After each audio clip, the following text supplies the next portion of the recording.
I thought I'd show you something interesting today, because this we not often get these in. It's a VP Commodore, and this one is an absolute mint car. Yeah. 134,000 Ks on it. Yeah, but that's not. Yeah, Well, close to original, yeah. So this I'm the second owner. this is like one of the nicest ones I've seen in years. The V sort of P was like when they changed the Commodores to the VN, then the VP was next, and this was like the new jelly mold shape for the 90s. Yeah. And they really looked different when they came out. They were based on the Vauxhall Carlton, or similarly styled to the Vauxhall Carlton, with the GM car.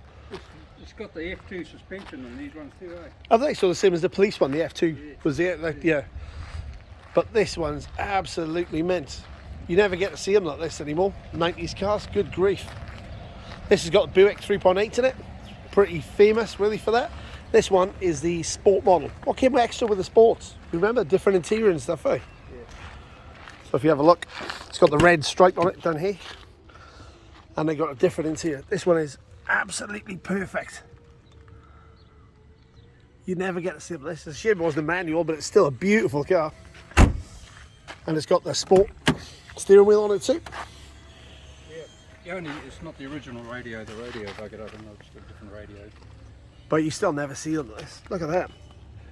This is something all Commodore owners will never see. It's this piece here is usually worn away, yeah. But it's lovely, super tidy, low Ks, just a beautiful car. I'll just pop the bonnet, and everybody will. How long have you had it for? Oh shit, I've had it for ages. Years and years. Yeah. So in my little town, sometimes we get to see. It just lives in the garage all the time, mainly, eh?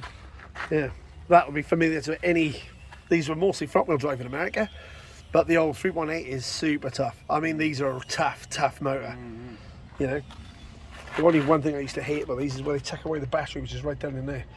It's not so bad on the VN, but it gets VN and VPs, but it gets more and more bad as you go through it. I think my oxygen sensors starting to play up too. It's, every now and then the engine management light comes on, especially if I'm going down the hill towing the trailer. Yeah. I don't think it's burning the gas properly. Those engine management lights were on pretty much after day one, though. Yeah, I was going to get it checked up in 10 minutes. He said, I said, how much to check it with your Tech 1? Because I don't know, like Tech 1, a lot of these technicians don't have to use Tech 1 No, now. that's gone, isn't it? About $140. Just what, really? Just to plug it in? Yeah. I'll put up with the engine light coming on down there. This one, honestly, like this one is a screaming minter because it lives in the garage all the time, right? Yeah. So our little sort of local cars, every now and again you get to see something like this. Nice colour too. You know, like a few years ago these were common as mud, they were everywhere. And then all of a sudden they just sort of disappeared and then there's none left.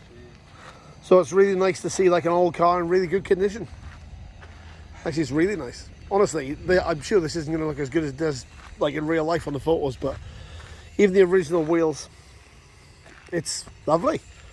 I just thought you'd be interested to see this. We just popped in. I was just going to talking about putting some mags on it, but I actually don't think it needs them. Put it in the comments below if you think this would look better on mags, but I honestly think it look. I saw original. It just looks fantastic. All right, thanks guys. Like and subscribe if you like it.